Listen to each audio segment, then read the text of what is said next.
السلام عليكم. لا تنسوا الاعجاب بالفيديو والاشتراك في القناة تشجيعا لنا لنستمر بنشر المزيد إن شاء الله.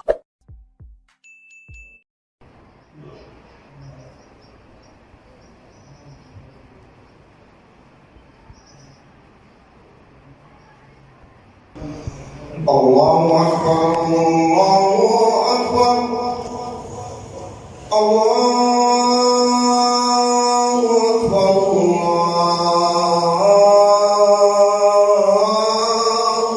أكبر.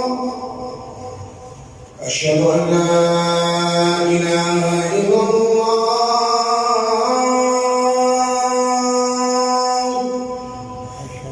أشهد أن لا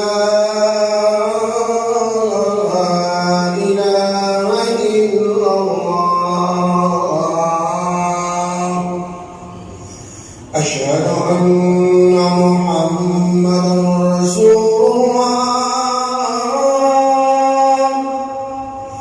أشهد أن محمدًا رسول الله. حي على الصلاة.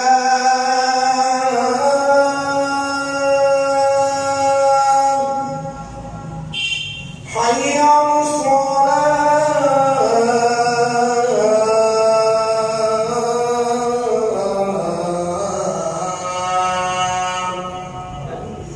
حي على الفلاح.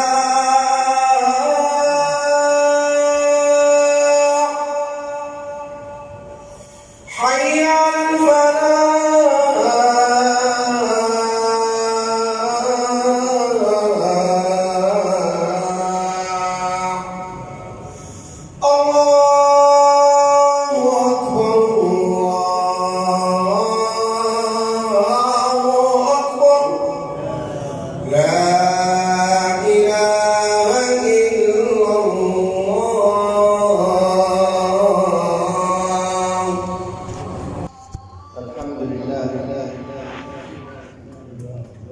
الحمد لله رب المشرقين ورب المغربين،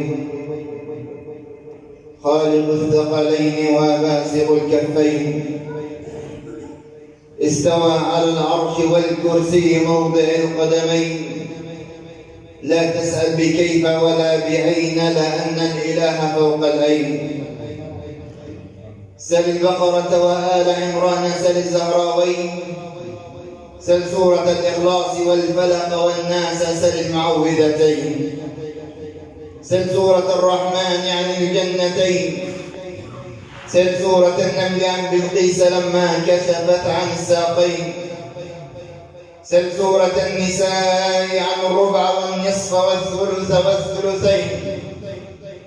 سل سورة الكهف عن الخضر والغلامين لما بلغ الستين.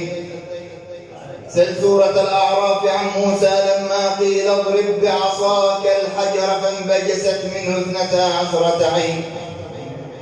وأشهد أن لا إله إلا الله وحده لا شريك له، وأشهد أن سيدنا وحبيبنا ومصطفاه من بين خلقه وحبيبه سيدنا محمد. اللهم صل وسلم وبارك عليك يا سيدي يا رسول الله، وعلى آل بيتك الطيبين الطاهرين إلى يوم الدين. أما بعد، أحباب المصطفى صلى الله عليه وسلم، أسألكم سؤالا للشباب وللشيوخ: ماذا تحتاج لكي تكون سعيدا؟ بكل صدق اسأل نفسك الآن: ماذا تحتاج لكي تكون سعيدا؟ أيا ترى، أوجدت أن السعادة في المال؟ أم وجدت أن السعادة في وظيفة؟ أم وجدت أن السعادة في الأولاد؟ أم وجدت أن السعادة في الزواج؟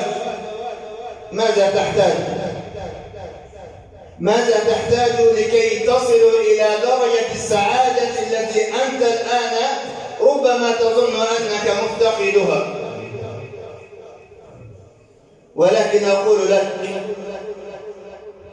إن السعادة كلها والجواب كله يتحتم في أمر بسيط، ولكنه في حقيقته عظيم عند الله جل وعلا. صلوا على النبي صلى الله عليه وسلم. دخل يوما شابا إلى المسجد في غير وقت صلاة، ثم دخل وجلس بجوار سارية كهذا، وكان يبدو على وجهه الهم، فالتفت إليه شيخ عجوز فنظر إليه وقال: يا ولد، ما بك؟ ما لي أراك مهموما وحزينا؟ قال: يا شيخ، إنما أنا متزوج منذ أكثر من 12 عاما، ولكني لم أرزق بولد، يلاعبني وألاعبه، يلاعبني وألاعبه، ولقد ذهبت إلى جميع الأطباء فلم أجد عندهم دواء لدائي، ولهذا السبب تراني كما أنت. قال: فما بالك في من يدلك على العلاج؟ اسمع واعلم أننا كلنا أسباب. كثير من الناس الآن يشكو من قلة المال، ويشكو من ضيق الأرزاق، ويشكو من قلة الولد. أسأل الله أن يرزق كل محروم يا ربنا من الذرية بالذرية الصالحة. كم من أناس يعانون هذا، تزوج منذ أعوام وأعوام ولم يرزق بولد، وذهب إلى أشهر الأطباء، بل وفعل أكثر من عملية جراحية، ولكن لم يحدث حتى الآن. فنظر ذلك الشيخ العجوز إلى ذلك الشاب وقال: اعلم أن الدواء صعبا. قال: وما ذاك؟ فإنما بذلت أموالي من أجل هذا ولم أجد. قال: وإن كان العلاج صعبا؟ قال: وإن كان صعبا. رجل 12 سنة لم يوجد، فأي شيء، أي خيط رفيع سوف يتصل به. قال: العلاج أن تستيقظ قبل صلاة الفجر بساعة، ثم تقسم هذه الساعة نصفان. النصف الأول قيام لله جل وعلا، والنصف الآخر استغفار لله جل وعلا. وأقسم لك يا والدي، وأقسم لكم جميعا بموعود الله جل وعلا بأن هذا العلاج هو الدواء، وإن لم يكن الدواء الأوحد فهو الدواء الأفضل. نظر هذا الشيخ إلى هذا الولد الذي يتمنى الولد، فقال: هذا هو العلاج إن استطعت وإن أردت. اسمع قول الله جل وعلا حينما يقول بعد أعوذ بالله من الشيطان الرجيم: فقلت استغفروا ربكم إنه كان غفارا يرسل السماء عليكم مدرارا ويمددكم بأموال. يا من تحتاج مال، هذا هو العلاج. ويمددكم بأموال وبنين. أنت تحتاج الذرية، هذا العلاج. والذي يصفه لك ليس بطبيب، بل رب الأطباء. فقلت استغفروا ربكم إنه كان غفارا يرسل السماء عليكم مدرارا ويمددكم بأموال وبنين ويجعل لكم جنات ويجعل لكم أنهارا ما لكم لا ترجون لله وقارا. أي ما لكم لا توحدون الله حق توحيده وما لكم لا تعظمون الله جل وعلا حق تعظيمه. نحن نشك في قدر الله جل وعلا وقضائه، حاشا لله. كلنا الآن يتفق أننا مؤمنون بقضاء الله وقدره. فإن كنت مؤمن فلماذا تجرب مع الله؟ يقول هذا الشاب: ذهبت إلى زوجتي وأنا متلحف، قال حتى بي إذا رأيتها وكان وجهها حزينا، فقلت لها: أبشري. قالت: بماذا؟ قال: بالعلاج. قال: أي علاج؟ قال: العلاج الذي نبحث عنه. قالت: وما ذا؟ قال: العلاج صعب. قال: ولكن أخبرني به. قال: أن نستيقظ قبيل الفجر بساعة وأن نجعل النصف الأول قيامة والنصف الآخر استغفار. هل أنت مستعدة لذلك؟ قالت: نعم. قال لها: منذ متى نبدأ؟ قالت: الليلة. قالوا: بالفعل أنا وأنت لو لم نرى هذا بأعيننا ما عقلنا. يقول: أقسم بالله العظيم بدأنا الليل وجعلناها قبل الفجر ساعة، اليوم 24 ساعة، مش مشكلة لما نخلي ساعة لله. لا، ده أنت بتعمل كده عشان مصلحتك، سامحني، أنت بتعمل دول عشانك أنت. قالوا: بالفعل مر اليوم الأول على حالتنا التي نحن فيها، والثاني والثالث والرابع. قال: حتى إذا ما وصلنا إلى 15 يوما، قال: فمن بزوجتي بفضل الله جل وعلا بعد 12 عاما حرمانا من الذرية إذ بها تشعر بأعراض الحمل. وبالفعل يذهب بها زوجها إلى الطبيب يقول: أقسم لكم بالله ما صدقت الجهاز الذي أمامنا، ولكن صدقنا موعود الله جل وعلا لنا. وبالفعل والله لقد أصبحت تلك المرأة تحمل طفلا الآن.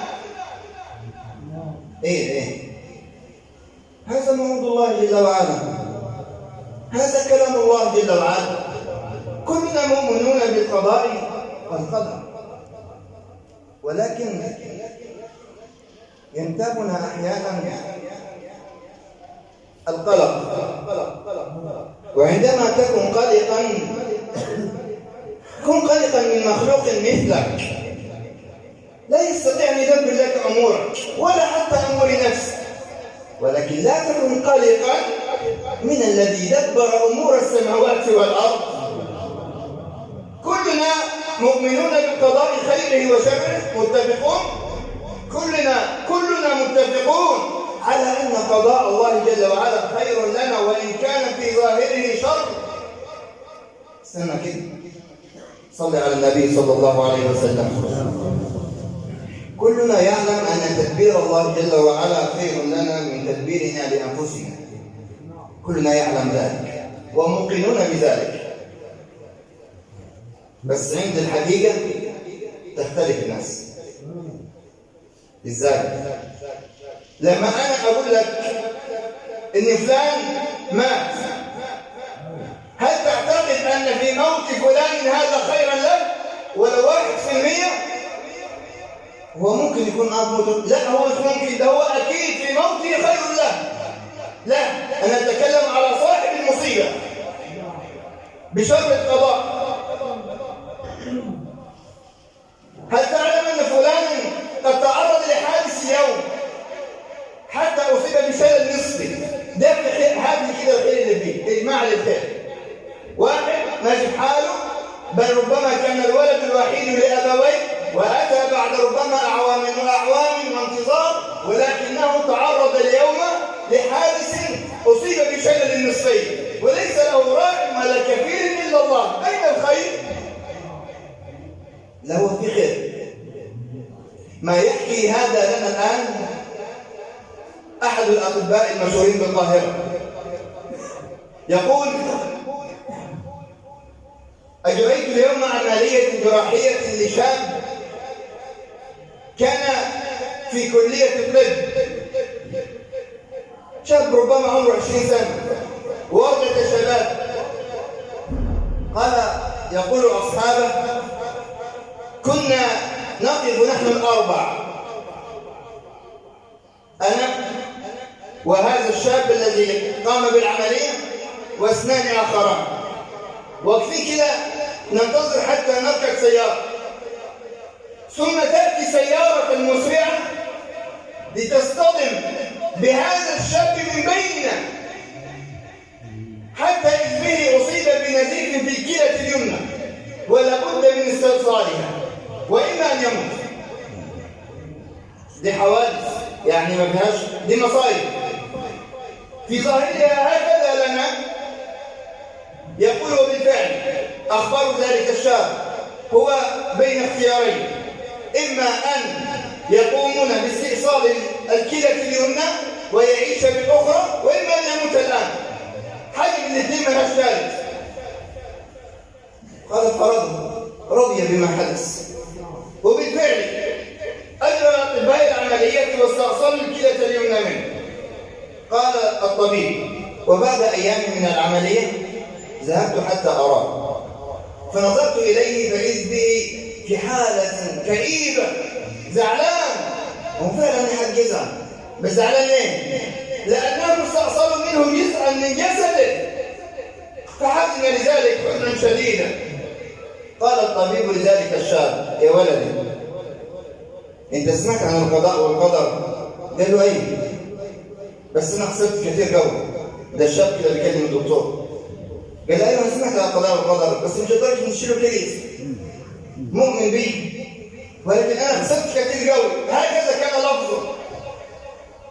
قال له الطبيب: هل تعلم اننا عندما اجرينا لك تلك العمليه اذ بنا نكتشف أن هذه الكلية بها خلايا سرطانية كانت لابد أن تستأصل ولا تكتشف إلا في حالها الأخير، أي عندما يكون اقترب الموت منه. هل تعلم أن انتقال السيارة لك دون أصدقائك الأربعة هو أمر صدفة؟ هل تعلم أن تحديد مكان الإصابة هي كليتك اليمنى؟ هل هذا كان أمر صدفة؟ نظر الشاب إليه وقال: ماذا تعني؟ قال: أعني أن ما حدث لك كان خير لك، واعلم أن تلك السيارة اختارتك بإرادة الله جل وعلا دون عن أصدقائك، واختارت وحددت. العجيب، العربية ما خبطتش دماغه، العربية ما كسرتش دراعه ولا حاجة، العربية جاية بالضبط على المكان ده. قال: وما كان تحديد مكان الإصابة من تلك السيارة صدفة، اعلم أنه القضاء والقدر، فكل ما يدبر لك المولى جل وعلا هو خير. أقسم لك بالله هو خير، وإن كان في ظاهره شر لك. وأكمل ولكن بعد جلسة الاستراحة، واستغفر الله العظيم لي ولكم فاستغفروه وأنتم موقنون بالإجابة.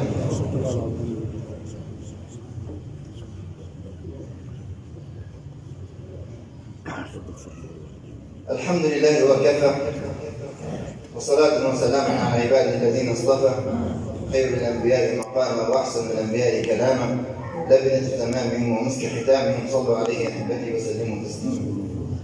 ماذا تريد؟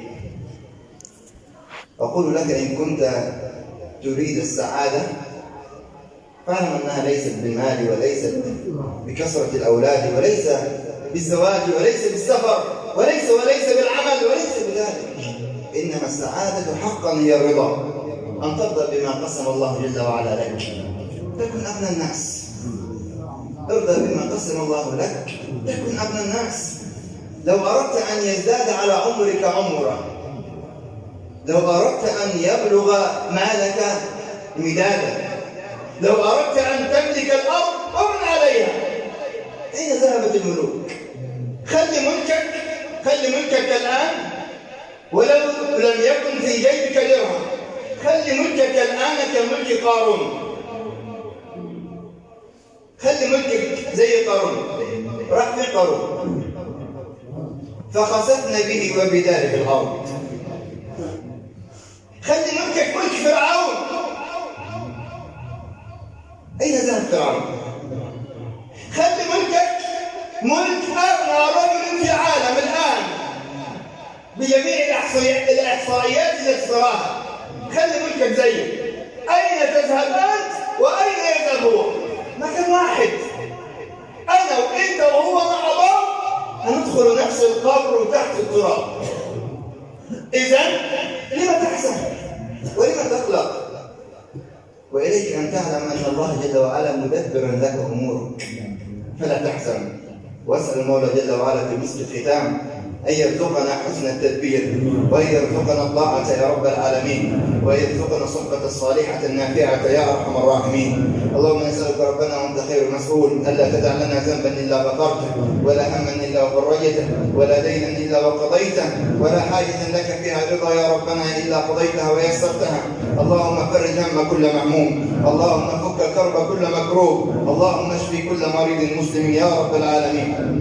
اللهم اشف مرضانا ومرضى المسلمين، اللهم اشف مرضانا ومرضى المسلمين، اللهم اشف مرضانا ومرضى المسلمين، اللهم ارحم موتانا وموتى المسلمين. اللهم انا نسالك يا ربنا ان ترحم اباءنا وامهاتنا احياء وامواتا. اللهم من كان منهم حيا يا ربنا فاعطل في عمره وارزقه الحسنى خاتمه يا ربنا اجمعين. اللهم نسالك يا ربنا من كان منهم ميتا يا ربنا ان تغفر له وترحمه، وان تمد له في قبره مد بصره، وان تنزل عليه البرد والسكينة يا رب العالمين، وأن تجمعنا وإياهم على حوض الحبيب المصطفى صلى الله عليه وسلم يوم نشرب من يده شربة هنيئة مريئة لا نظمأ بعدها أبدا. وآخر دعوانا الحمد لله رب العالمين، وجزاكم الله خيرا، وأقم الصلاة.